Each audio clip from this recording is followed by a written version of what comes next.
জুলাই গণঅভ্যুত্থানের অনেকেই অনেকভাবে দাবি করে, ছাত্ররা দাবি করে, বিভিন্ন সংগঠন দাবি করে, কিছু কিছু নতুন সংগঠন হয়েছে, বিভিন্ন রাজনৈতিক দল হয়েছে, তারাও দাবি করে।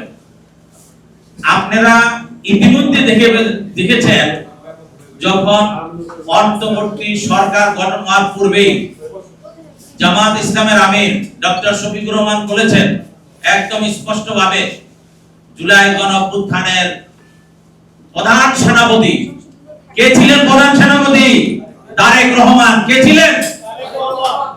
এবং যদি আপনারা আরেকটু ভিতরের দিকে যান তাহলে মনে রাখতে হবে এই বাংলাদেশের পুরাটা যদি সকল রাজনীতিবিদদেরকে ঐক্যবদ্ধ রাখার আরেকজন মানুষ আছেন, তিনি হলেন এই বাংলাদেশের পাহারাদার, তিনি হলেন বেগম খালেদা জিয়া, যা কারো সাথে কোনো দুর্নীতিবাজ, কোনো ফ্যাসিস্ট, কোনো ভোটচোর, কোনো ডাকাইতের সাথে কোনো আপোষ করেন নাই।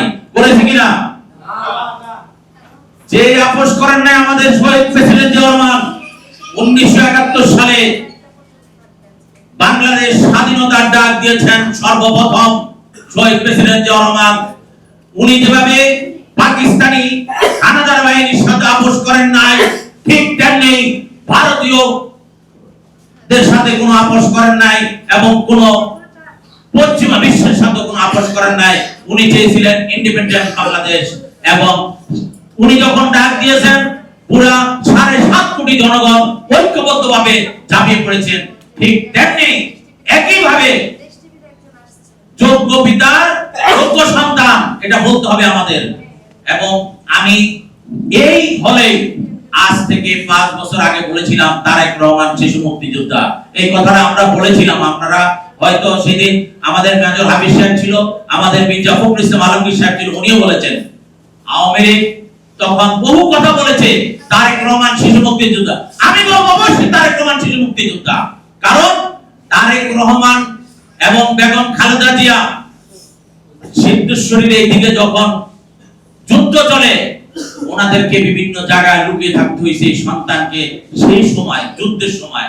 ঠিক তেমনি এই বাংলাদেশ 2024-এর জুলাই গণঅভ্যুত্থানের প্রধান নায়ক হলো তারেক রহমান। যখন এই ছাত্ররা বিভিন্ন জায়গায় শান্তি স্কোয়ার, হাসানাত কর, নাহিদ কর, তাদেরকে যখন ডিবি অফিসে, ইন্টেলিজেন্স অফিসে নিয়ে আটকিয়ে যখন তাদেরকে বলতেছে তোমরা আজকেই কর্মসূচি উঠে নাও, তোমাদের সমস্ত দাবি আমরা মেনে নিচ্ছি, প্রধানমন্ত্রী মেনে নেবে, তোমরা এখানে লিখিত দাও, তাৎক্ষণিক সাথে সাথে অন্য ছাত্ররা আসিফ এবং মাহফুজরা বলেছেন না, এখানে বড় ভাইয়ের নির্দেশ। বড় ভাইকে সেটা হইল আমাদের প্রধান সেনাপতি তারেক রহমান এবং তার সাথে ডক্টর শফিকুর রহমান জামাতের আমির। ওনারা যতক্ষণ পর্যন্ত ক্লিয়ারেন্স না দিবে ততক্ষণ পর্যন্ত এই জুলাই গণঅভ্যুত্থানের আন্দোলন থামবে না। এক দফা তো রূপ নিয়েছে, ছাত্ররা ঠিকই আন্দোলন চালিয়ে যাচ্ছিল, কিন্তু যতক্ষণ পর্যন্ত প্রধান সেনাপতি দিক নির্দেশনা না দিবে ততক্ষণ পর্যন্ত আন্দোলন উঠবে না। ঠিকই সেনাপতি ঐক্যবদ্ধভাবে এই ভোটচোর ফ্যাসিস্ট শেখ হাসিনা জনগণের ভোটের অধিকার কেড়ে নেওয়া যে ভারতীয় দালাল রয়্যাল এজেন্ট তাদেরকে বাংলাদেশ থেকে পালিয়ে যেতে বাধ্য করেছে।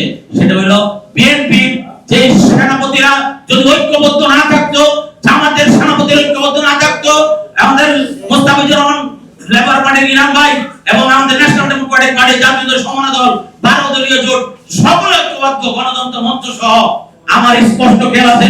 আমি বাইতুল মুকাররমে যখন কোন জানাজা দিতে দিচ্ছিল না, আমাদেরকে আপনার পুলিশ ব্যারিকেড দিয়ে আটকে ফেলতেছে, আমাদেরকে বলে আপনি জানাজা দিতে পারবেন না।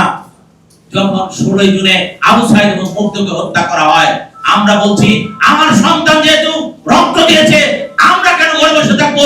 রক্ত যখন সন্তান দিয়েছে, বাবাই যদি সন্তানের লাশ দিতে হয় এর থেকে কষ্টদায়ক আর কোনো কিছু হতে পারে না। ঠিক তৎক্ষণাৎ আমরা বাইতুল মুকাররমে গায়েবী জানাজা দিয়ে আমরা স্লোগান ধরি এবং সেই স্লোগানে বলছি একদমই শেখ হাসিনা কবে যাবে। এই কথার পরিপ্রেক্ষিতে শেখ হাসিনার পতন হয়েছে এবং ফ্যাসিস্ট আওয়ামী লীগ বিজয় হয়েছে। তাও কিভাবে? 2000-এর উপরে রক্তের বিনিময়ে।